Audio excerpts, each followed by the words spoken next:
let's explore this idea a bit more then of creating a world.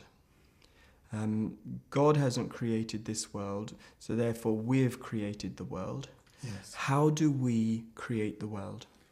Purely and simply with our thoughts.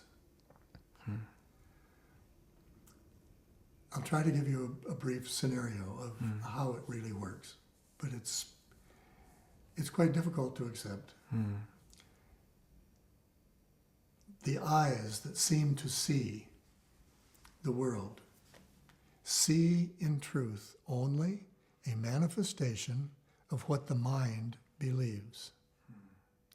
Now, of course, the first thing that comes up, or everyone or people would be inclined to say, well, I see the same thing as you see and as we all see. Well, the answer to that is very easy to understand when you know that this consciousness that I described, this ego consciousness, is in fact entirely whole.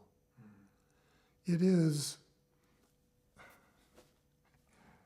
a sense, it is like one being that has many parts, many different, or many parts that look different.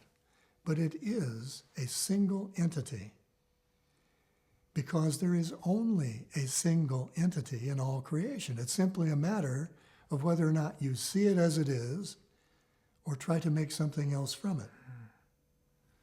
So here we have this world that seems to exist out here in some place we call a universe, when it is really taking place within this one consciousness, within this one mind. So would it be right to say that God created me, but I am creating the world I see? It would be absolutely accurate to say that. And I know there's a biologist who says that the greatest accomplishment of the brain has been to create a world, which is, I think, quite an interesting idea, that fundamentally that the mind that operates the brain, it works in such a way as to show us, frankly, what we want to see. Only that. Interesting insight that should come from a biologist. Yes, it is. Yes, it is. But the whole consciousness is moving, I want to say moving toward recognition of what is true, which, of course, must be inevitable because you might be able to delude yourself and change your awareness of what is true, but you can't change the reality of what is true. And what I've learned, Tom, is that perception by its very nature is selective. The apparatus of the brain can't take in everything.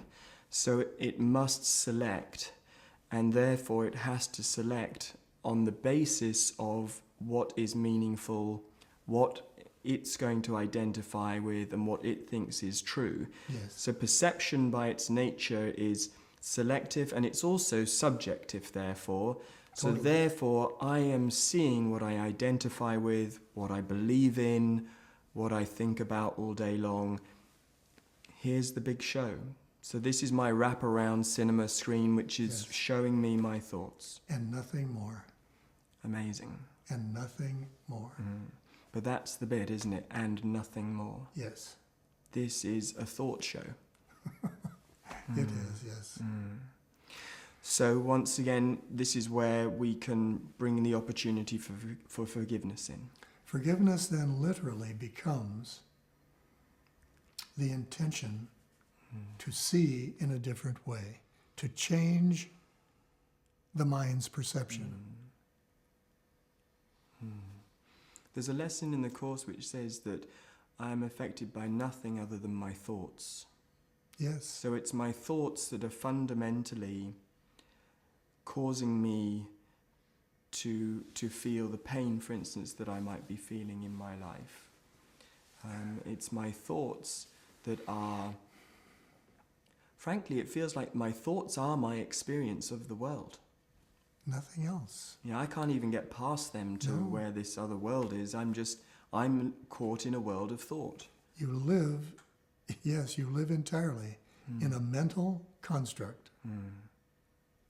And that construct is about me, and a construct about you, and a construct about what this world is for, the whole thing is a Yes. construct. Yes, and incidentally, the brain, the role of the brain in that whole process is nothing more than an apparatus that makes the body function. Yes. There is no memory in the brain. No. There is nothing. There is no knowing in the brain. The brain simply functions Yeah. to make the body do what we want it to do. Yeah. The mind is what is controlling the whole thing. Right. So, let's get to forgiveness.